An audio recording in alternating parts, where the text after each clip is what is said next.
জীবনে যদি এরকম একটা স্বামী থাকে তাহলে কিন্তু সংসারের অনেক টাকাই বেঁচে যায়। তো হ্যালো এভরিওয়ান, আসসালামু আলাইকুম। কেমন আছে? নতুন একটা ভিডিও ব্লগে ওয়েলকাম করছি। আশা করছি সবাই ভালো আছে।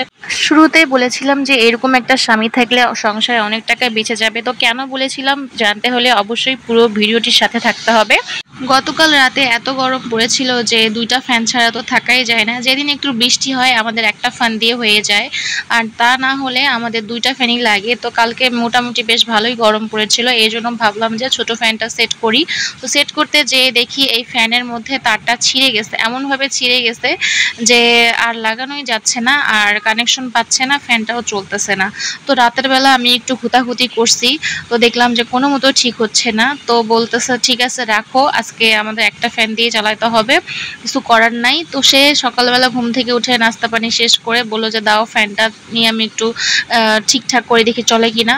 তো আলহামদুলিল্লাহ সে হাত দেওয়ার সাথে সাথে 10 মিনিটের মধ্যে সে পুরো ফ্যানটা এত সুন্দরভাবে পরিষ্কার করে দিল, আর হলো ঠিকঠাক করে দিল। কি আর বলবো, এত সুন্দর বাতাস হচ্ছে এখন যে বাতাস খেয়েই কিন্তু প্রাণটা জুড়াই গেল। তো এই জন্যই বললাম যে এই ফ্যানটা যদি এখন আমি মেকারের কাছে নিয়ে যাইতাম তাহলে অবশ্যই আমার 200, 250, 300 টাকা লাগতো। তো দেখেন কত সহজে আমার জামাই এই ফ্যানটা ঠিক করে দিল এবং সংসারের টাকা বাঁচিয়ে দিল। এই জন্য সবারই কিন্তু এই টুকটাক ইলেকট্রনিক্সের কাজগুলো, ইলেকট্রিক কাজগুলো জানা দরকার। আর এইদিকে দেখেন আমাদের গাছের লিচু পেকে রসের টইটুম্বুর হয়ে গেছে। এখন তো লিচুগুলোকে পাড়তে হবে, কারণ লিচুগুলো বলতেছে যে আমাকে পারো, আমাকে খাও।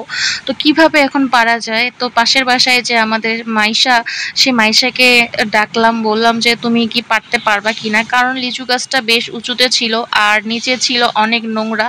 এখন যদি কোটা দিয়ে পারতে চাই তাহলে সব লিচুগুলো নিচে পড়বে, সেই লিচুগুলো নেওয়া যাবে না, সেজন্য সরাসরি গাছে উঠেই পারতে হবে। তো যে পাশে বেশি ধরেছিল সেটা ছিল আমাদের হোটেলের টিনের চাল থেকে পারা যায়। তো হোটেলের উপরে থেকে খুব সহজে পারা যাচ্ছিল, তো ওই জন্য ওকে হোটেলের টিনের চালের উপরে উঠাই দিলাম। আর এই দেখেন ঝুঁকায় ঝুঁকায় লিচু একদম পেরে নিলাম। যদিও গাছে বেশি লিচু ধরে নেয়, দুইটা ডালে বেশ ধরেছিল, তাতেও আলহামদুলিল্লাহ আমরা যেহেতু অল্প কয়েকজন পরিবারের সদস্য সবাই ঠিকঠাক মতো খেয়েও অনেক জনকে দিতে পেরেছি। বেশ ভালোই হয়েছিল। আর এই গাছটা যেহেতু অনেক পুরাতন গাছ, এই জন্য লিচুর সাইজগুলো এখন ছোট হয়ে গেছিলো, তবে কিন্তু লিচুটা অনেক টেস্ট, কারণ এই লিচুটা চায়না 3 এই টাইপের একটা লিচু। তো বিচিটা অনেক ছোট হয় আর আঁশটা অনেক বড় হয়। তো যাই হোক, লিচু খাওয়া দাওয়া শেষ করে গিয়েছিলাম একটু বাহিরে আব্বু আম্মুর সাথে দেখা করতে। আব্বু আম্মু অনেকদিন থেকে দেখা সাক্ষাৎ নাই, এই জন্য আসছিল বাহিরে। আদিয়ানকে নিয়ে একটু বাহিরে গিয়েছিলাম দেখা করতে। এই তো আমরা ঠিকানায় বসছিলাম, ঠিকানায় খাওয়া দাওয়া করলাম।